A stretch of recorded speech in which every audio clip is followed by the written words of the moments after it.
Hey guys, welcome back again to Cheap Lazy Naturals. Welcome back to the Protective Hairstyle series. We want to just pull through, give you some tips on what to do before, during, after installation of your protective style, as well as when you take them down. So we're just doing a mini series. If you haven't seen the video before this, make sure you check it out. We'll leave it in the cards above and description below. So today we'll be speaking about what to do during your installation process. When you're getting your hair installed. Yeah. Okay. So basically, we'll be coming through and telling you how to be prepped. how to be strong when that lady is in your hair. Don't please guys, don't disappoint me. Take your taser, take your spray. Because some people, I know there are some people that are like, oh, I'm too shy. I mean, I'm part of that gang. Which is why nobody does JoJo's hair. Like, I just end up leaving the hair salon crying. Like, this is not what I wanted. Don't be like me. I've got tips for you guys on how to be strong. Okay, so first tip is to speak to your hairstylist constantly. So before, during, afterwards, yeah. But especially before, give her as much information as you possibly can. Tell her exactly what you want.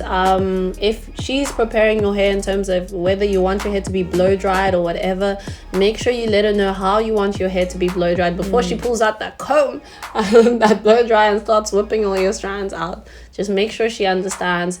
If not, do it yourself. Like blow dry your hair by yourself, or just do like try any other method.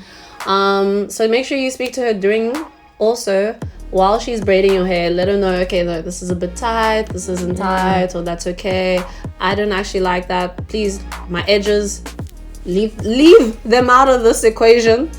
So on that note, coming through from the hairstylist squad, we have a representative. I feel like also what the clients need to understand is that the default of most hairstylists is tight.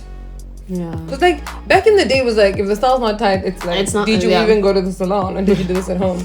So even if you're like doing like box braids and it's just like 6 hours or whatever, even though you listen to the client and you like start out, later you're just like zoning out. So I feel like that's why you constantly need to remind. It's not as if like they're being intentional, or maybe sometimes, but we don't know people's hearts. Yeah, that's true. So sometimes it's just like their default, and they are also like learning, and we like helping each other unlearn bad habits. So like that's why you need to constantly just be like, oh no, that's a little tight. And I don't think it's always rude to say that. I encourage my clients to be like, listen, whenever it's too tight, just let me know. Because she can't feel, or the person can't feel your scalp, and everyone will have different sensitivities. So I might be very tender-headed, so Sherilyn's used to doing people with who like can handle the tension that she usually puts, and then she does my hair and she's like, okay.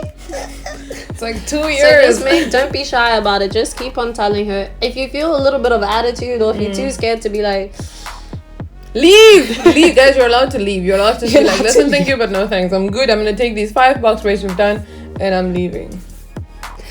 Get home and undo them. Just leave. Leave, grab your Jojo, would you actually leave? So it's through the whole process. That's a good question. We'll never know, because Jojo just does her own hair. That's the solution. Okay, so another important tip is that I feel we should be teaching actually the hairstylists is that when you are doing and you're using external hair and you're doing like a box braid or a twist, always take like a bigger section of the client's actual hair and less of the fiber, because like it's a weight game. So your own hair will have to carry whatever extra hair you're putting on. You know, some of us want that butt length box braids. I mean, I don't even know why, but it's there. So like then you need to take less hair of the less of the external hair and more of the client's. Especially in the front, I go even smaller, because like the edges are so weak, and they need to carry all of that for however long the client's gonna have it in. So also just make sure that is something that you mention. And you can always say that by saying, I don't want a lot of volume.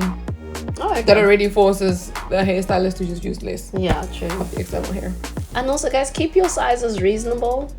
Try avoiding mini twists. I can't even braids. Like, can you see the space here?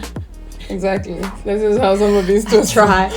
Just avoid, because at the end of the day, that's a lot of tension for your poor strands.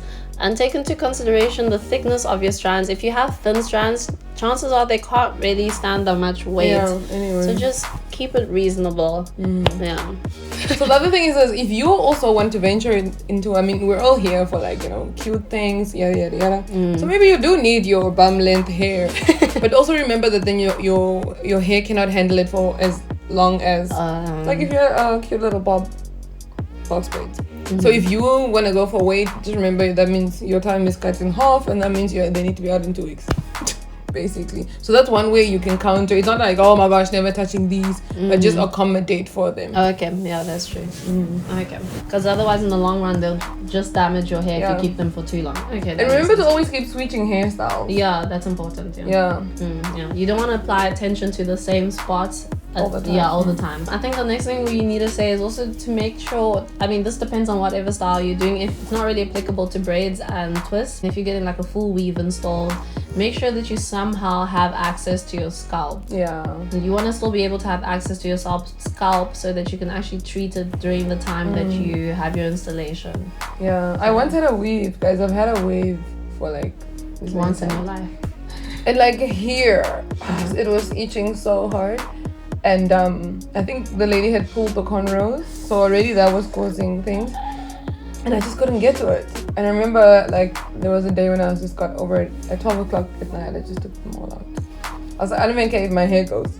Come off! But had you had access, then you could have just put like a little bit of oil or some water and aloe or something. Yeah. So make sure you have access to your scalp. Okay, cool guys. Basically that's the end of this video. That's all we had to say for today. Let us know if you have some more tips. Let us know what some of your horror stories are. Some salon horror stories. Yes, let us know. I have so many. Oh gosh. Just stay home. Never does box braids because you don't know how to do them yourself and you trust nobody. Okay guys. Thanks for tuning in. See you on the next on the next video. Make sure you like, if you haven't seen the previous things that you follow. We'll link it.